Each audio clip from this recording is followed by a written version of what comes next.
Thanks, Diana. It's wonderful to see you all here for Sarah's reading and book talk. I think we need this.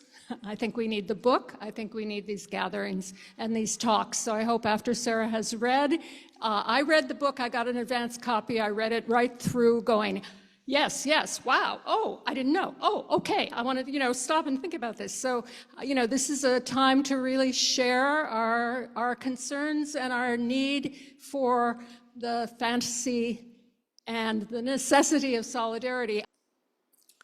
The zone of interest. I'm reading my Twitter, now X. I have two frantic feeds, neither of which knows the other exists. One is the devoted multitude of posts about the Tony Awards of 2024, unfolding that evening on television. Counterposed is an international, multi-language, devastated, angry, desperate feed about ongoing shattering of lives and futures in Gaza. These two conversations and experiences never seem to meet. I keep checking the posts about the Tony Awards to see if anyone says anything concerning the world or even our own nation. Finally, one winner calls for more arts funding. He says it is a requirement for a civilized society. But a few months before, at the Oscars, it was a little different. The winner in the category of international feature film was The Zone of Interest, a co-production of the UK, Poland, and the United States. Now, on the surface, The Zone of Interest is a Holocaust film about the Nazi commandant of Auschwitz, whose family home, where he raised his children, shared a wall with the extermination camp he oversaw. The film never enters the camp. We see the smoke, we hear some sounds, but the point of view lies strictly with the Nazi family on this side of the wall. On this side of the wall, they have a swimming pool, while the invisible people on the other side have no food. The people on this side have luxury items. They give their children expensive presents. They tuck those children in, and their servants change their sheets. We never see the others, but we know they are being exterminated. Had the zone of interest functioned only on the level of this story I just described, it would have been an exquisitely executed retread of information we already know and are, in some ways, comfortably familiar with. But there is a unique experience to watching this film, that wall.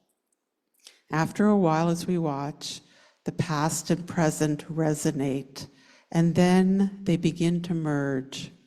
But all the transformation takes place inside us, the viewers. The film's narrative stays in the past, but its meaning engulfs the present. That wall becomes the Israeli separation wall, where one side fills swimming pools, while on the other side, Palestinians have no water. One side controls the other while tucking their children into sleep in comfortable beds, and now that side is eliminating the other. The winner, director and writer Jonathan Glazer, then takes this moment of personal recognition and, almost trembling, not with happiness but with fear, makes the following statement. Quote, "All our choices were made to reflect and confront us in the present. Not to say, look what they did then. Rather, look what we do now." Our film shows where dehumanization leads at its worst. It's shaped all of our past and present. Right now, we stand here as men who refute their Jewishness and the Holocaust being hijacked by an occupation which has led to conflict for so many innocent people. Whether the victims of October the 7th in Israel or the ongoing attack on Gaza, all the victims of this dehumanization, how do we resist? End quote. Now, in many ways, this is a modest statement. that the intense violence, murder, and cultural destruction that Jews experienced historically by Nazis produced the violence against Palestinians that Israel is committing today is a well-known interpretation of the cycle of violence, a frequent explanation of the current cataclysm that equates Israeli and Palestinian suffering. Glazer's work had already made this statement. He was not coming to the stage like many predecessors, winning for repetitive, familiar content, awkwardly squeezing in some unrelated political comment after thanking their agents. But I wondered if the people in the film industry who voted for him fully realized what the film was actually about, how intentional the dual meaning. Of course, he had to be punished for being one of the few public figures to speak the simple truth on American television, the truth that the entertainment and media industries had so studiously avoided that it sounded strange. That was March 10th, 2024. By March 18th, over 1,000 Jewish creatives and professionals signed their names to a public denunciation of Jonathan Glazer. They wrote, quote, "The use of words like occupation to describe an indigenous Jewish people defending a homeland that dates back thousands of years and has been recognized as a state by the United Nations distorts history," close quote. The United Nations does recognize the state of Israel, and it also recognizes that Israel has occupied Palestinian land. To quote from the UN official document, The Question of Palestine, quote, "In the 1967 war, Israel occupied the Gaza Strip, West Bank, and East Jerusalem," end quote. I was surprised that so many powerful and intelligent people's first objection was to Glazer stating the globally recognized and simple fact that Israel has militarily occupied land where Palestinians currently live or formerly live. It is irrefutable that Palestinians' lives are controlled by Israel and they are occupied. I would have expected the signers to justify that occupation, not to claim that it doesn't exist. Equally peculiar is that so many worldly and in many cases secular people would use biblical justification for Jewish dominance of land that is inhabited by more than one people. Yes, it is certainly true that there have been Arab Jews coexisting with Arab Muslims, Arab Christians, and Druze throughout different empires and collective histories. Jews were an integrated part of the Arab world before the current created false binary of Jews versus Arabs. 40 to 50% of Jews in Israel are of Arab origin, from a range of nations including Iraq, Yemen, Egypt, Morocco, and Palestine. And so Arab Jews were among the range of peoples indigenous to the region. But for over 1,000 people who have significant roles in the corporate creation of American arts and entertainment, to think that Jews are the only indigenous people to that area, or that European Jews are indigenous to the Middle East, simply doesn't make any sense. Their letter further stated that these 1,000 Jews believe that Glazer's statement, quote, "gives credence to the modern blood libel that fuels a growing anti-Jewish hatred around the world," end quote. Now, blood libel is an anti-Semitic claim originating in the Middle Ages, falsely accusing Jews of vampirishly using the blood of Christian children to make Passover matzah. It is pretty crazy that so many people were willing to sign a letter interpreting Glazer's call for an end to using the Holocaust to justify murdering Palestinians as the same as him saying that Jews kill Christian children to make matzah. Medieval Jews, who were a vulnerable and often blamed minority, did not kill Christian children, but the 1,000 signers are betraying an unconscious association because Israelis with American money are killing children daily and in large numbers. I'm sitting in LA across the table from an old friend I love and respect. From a modest Jewish background, she has earned millions of dollars working in corporate television. She is so upset about Israel's violence in Gaza. She is devastated. She looks around to make sure no one in the restaurant can hear her criticize Israel. She won't sign anything. She won't say anything in public. It could hurt her professionally. And this is a common response I've heard from many people. They're afraid to say what they believe to be true because of the 1,000 people who signed their names and the thousands more who didn't sign but feel the same way. My feeling is that yes, doors will close, but those people don't control everything. Other doors will open. In some strange way, my silent friends believe the myth that Zionist Jews, punitive against other perspectives, control all the entertainment industries. I, on the other hand, do not believe that. Let's face it, if my friends were correct, you would not be reading this book right now, and it wouldn't have been published by Penguin Random House. It takes until April 5th to gather 500 signatures to a new document carefully titled Jewish Creatives Supporting Jonathan Glazer's Oscars Speech. Quote, "We honor the Holocaust by saying, never again for anyone. We should be able to name Israel's apartheid and occupation without being accused of rewriting history." Some of the names on this letter include Deborah Winger, Todd Haynes, Chloe Feynman, Elliot Gould, Joaquin Phoenix, Joel Cohn, James Seamus, Ira Sachs, Wallace Shawn, Emma Seligman, Annie Baker, Molly Crabapple, Deborah Eisenberg, Nicole Eisenman, Nan Golden, Miranda July, Naomi Klein, Amy Silliman, Lynn Tillman, and me. Thank you. So, the purpose of this book and the reason I'm here is to try to make solidarity more doable. And my approach is to strip away any sense of heroism, perfection, or pure motive, because those things are impossible and they stop people from taking action. So, I think that what solidarity really is a process of making errors and being self-critical and adjusting and making change.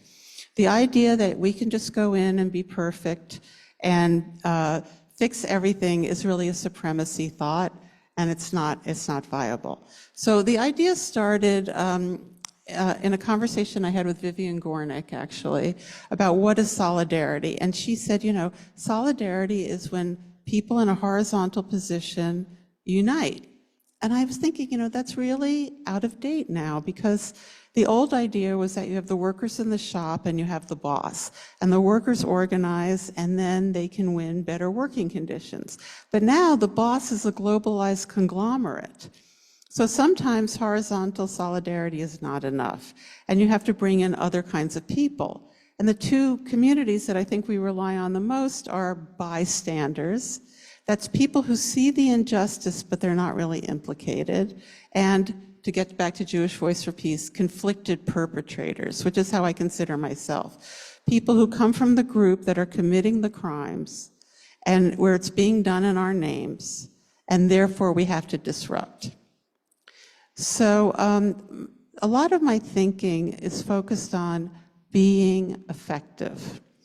And this is because, I'm sorry, I'm just gonna, do you mind if I, okay.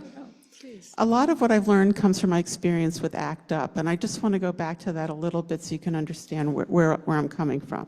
So ACT UP was the AIDS Coalition to Unleash Power. This was the direct action wing of the AIDS activist movement at the height of the epidemic. And ACT UP was one of the most successful social movements of our time. I wrote a 600-page history of ACT UP New York, and Jim Hubbard and I interviewed 188 surviving members of ACT UP over 18 years. So I do feel like I understand what happened there, and also I was in ACT UP. The reason, my takeaway is that the reason they were so effective is because they did not operate on a consensus model. And this, I think, can help us. This is something we can learn. They had a bottom line. They had a one-line statement of unity, direct action to end the AIDS crisis. But within that, you could really do anything if it was in that rubric. So let's say you have an idea and I think it's terrible. I would yell and scream at you because that was ACT UP. It was very confrontational. But in the end, I wouldn't try to stop you from doing your idea. If I didn't like it, I just wouldn't do it. And then I would get my 5 people to do my idea. And this is radical democracy. Radical democracy is the embracing of difference with a bottom line. And because ACT UP functioned this way, they had so many different kinds of actions at so many different levels, using different aesthetics, different methodology, aimed at different milieu, that is actually what created the paradigm shift. The reason I think that worked is because movements that try to force everybody into agreeing on one analysis or one strategy have all failed, and there are no exceptions to that. And it's for a very basic reason, which is that people are different. And I know that's really hard to accept. And I've been in therapy for 40 years trying to accept that people are different. But trying to force people to be somewhere that they're not, people can only be where they're at. So real leadership is about helping people be effective where they're at. So that's my big answer to your very even bigger question. Okay, well, let's talk about what is anti-Semitism, because maybe that's what you're getting at. So I'm a professor at Northwestern University. But I will tell you that no one has ever been persecuted on my campus for being Jewish. Not one person. What's happening is that Zionist students who identify with Israel are being conditioned to believe that when other people show their sincere objection to the murder in Gaza, they are somehow threatening them. They feel threatened by this difference and by being asked to be self-critical. And organizations like Hillel, for example, which is on every campus, are encouraging them in this feeling. So you have this whole rhetoric of feeling unsafe, which is being encouraged by Zionist organizations. And then people they equate that with being a victim of starvation and mass murder in Gaza. It's very distorted thinking. Now, I'm the faculty advisor to Jewish Voice for Peace on my campus, and my students are incredible. And they're being disciplined, and they're being threatened with being expelled, and that's happening all over the country. I'm sure you've seen people who walked out of their Harvard graduation, valedictorian at NYU, had his diploma taken away. They don't care. What's really happening is students who have ethics, and I think they are the most ethical milieu in the country right now, because they're the ones who are most visible in their opposition to this war. They've come to a place where they no longer believe the bullshit about these elite institutions. And it reminds me of the anti-war period, the Vietnam War, where if they are going to be punished for telling the truth, a lot of them are willing to take that. And the fact that that's called anti-Semitism is because certain elements of the Zionist movement created this false concept that criticizing Israel equals anti-Semitism when it doesn't. And now they've lost control of that rhetoric, because now you have Christian supremacists and Christian nationalists in the Republican Party, people like Virginia Fox, who's a born-again Baptist, or Elise Stefanik, who are manipulating this false claim that criticizing Israel is anti-Semitic for their larger purpose, which is to take down the American universities. So that's where we are in terms of, what is anti-Semitism. I am a very proud member of Jewish Voice for Peace. We now have 38,000 members, which is a hell of a lot for an anti-Zionist Jewish organization. And we just had our national conference, and there was a beautiful poster on the stage, and it said, Palestinian liberation, Judaism beyond Zionism, and justice for all. And that's where I stand. Okay, well, let's start with the first thing about safety. I think that solidarity can come with a cost. And the idea that you can just be involved in something and nothing's going to change in your life is probably, it's not a guarantee. So, you can lose access, for example, by standing up for Palestine. We see that all over the place. You can lose status. People are losing their jobs. Maura Finkelstein, a tenured professor at Muhlenberg, just lost her job because she was standing up for Palestine. People can lose their lives. But if we do nothing in this environment, all those things are going to happen anyway. Because the only thing we can control is our own integrity. That's it. And maybe I could talk a little bit more about generally what I think is helps us be effective. Because interestingly, ACT UP's structure was very similar to Dr. King's structure. If you go back and reread Letter from Birmingham Jail, what he did, and also how ACT UP worked, is you start out and you become the expert on your issue. You design the solution. You don't become infantilized and beg the powers that be to fix it, because they're never going to fix it, they don't want to fix it, and they don't know how to fix it. So you figure out what's necessary. Then you bring your reasonable, winnable, and doable demand to the attention of the powers that be. That's when they say no. Then you do nonviolent civil disobedience to communicate through the media to the public. And that is what a campaign is. So just doing actions that are not tied to a demand is how you dissipate your energy. You know, one of the things about the left is we do something and it doesn't work, and then we do it again exactly the same way. And it's like, if it doesn't work, don't do it again. And one of the things that doesn't work is standing in the rain, listening to speakers tell you something you already know. Like, that does not help us, but we do it over and over again. But having a demand that's winnable, for example, divestment. You know, there's a Palestinian movement, the Boycott, Divestment, Sanctions movement. It was started in 2005. And one of the things is that they ask people to boycott Israeli state-sponsored institutions, and they ask for us to fight for the institutions that we're part of to divest from their holdings in Israel. Divestment is totally winnable.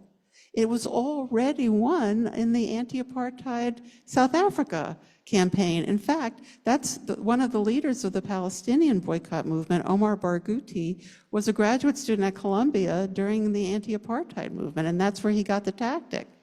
So having a tactic that's winnable, and then building your actions towards driving your demand, that's how we move forward. That's what a campaign is. And just expressing is not always as effective as being focused. You know, people don't think that they can win anything. But that's why having demands that are winnable, you have to have victories. It's a really important part of any movement, you know, or you can't keep going forward. You know, people should join movements because those movements make their lives better. One of the things we get from being in movements is community. You know, you don't realize that that's going to, you join it for other reasons, but then you're bonded with people.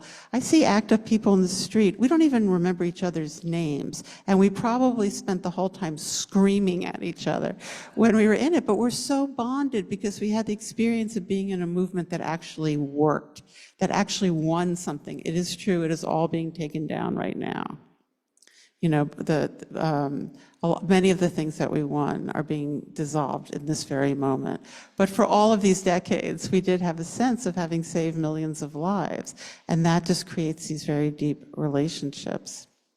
But another thing is, you know, in a moment like this where we can't win, we can't fix it, what we can do is build infrastructure for the future. Like, if you look at groups like Students for Justice in Palestine or Jewish Voice for Peace, these organizations have been around for 30 years. For 3 decades, people have been building organizations. They have been publishing books.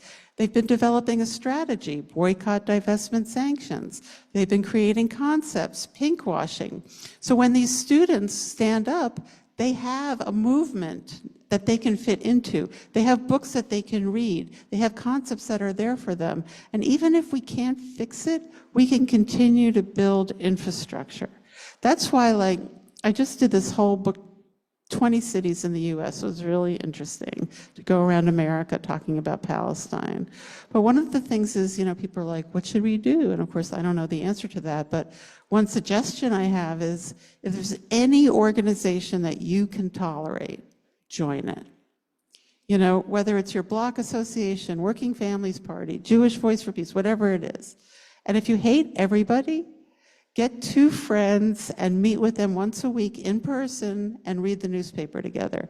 Because between the internet and COVID, we've lost a lot of personal relationships and community structures, and just rebuilding the infrastructure of that is really important for the next step. I think what we have and what Sarah is saying is we have each other. We have community, we have nonviolence, a very powerful tool, and we have winnable demands that seem hard to get to, but here we go.